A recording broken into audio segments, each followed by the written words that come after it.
Ушул моментте Орусиянын согуштук кемелери Украинанын жээктерин көздөй жөнөштү. Видеонун ылдыйындагы бармакчаны басып жана подписаться деген кнопканы басып жанындагы коңгуроочону да басып, ушул тууралуу биринчилерден жаңылыктарды өз убагында билип туруңуздар. Украинанын борбору Киев шаарынын тургундары массалык түрдө шаардан чыгып кетип жатышат.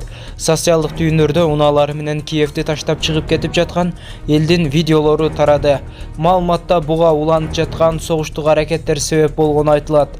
Ошондой эле ЖМКларда жана социалдык тармактарда Украинанын бир катар шаарларында, анын ичинде Киевде жардыруулардын үнү угулганы кабарланган.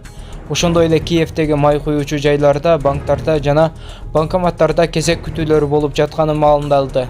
Бирдей кезек Украинада кырдаал курчуп жатат. Ага байланыштуу бүгүн 24 февралда буунун коопсуздук кеңеши чукул жыйын өткөрмөкчү. Украинанын президенти Владимир Зеленский өлкөдө бүгүндөн баштап аскердик абал киргизилгенин билдирди. Биз Орусия менен дипломатиялык мамилени үздүк. Бул тууралуу брифингде Украинанын президенти Владимир Зеленский билдирди. Анын айтымында Украин тараптын арасында жарадары болгондор бар. Ал кан тапшырууга чакырды. Биз буга чейин эле курал-жарактарды чыгарып жатабыз жана жерибизди коргоо үчүн жасай беребиз, деди ал.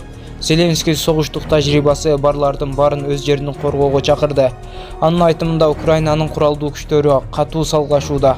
Душман олуттуу жоготууларга учурады. Зеленский Орусия 2-дүйнөлүк согуш учурунда фашисттик Германия кандай чабуул жасаса, ошондой чабуул жасады.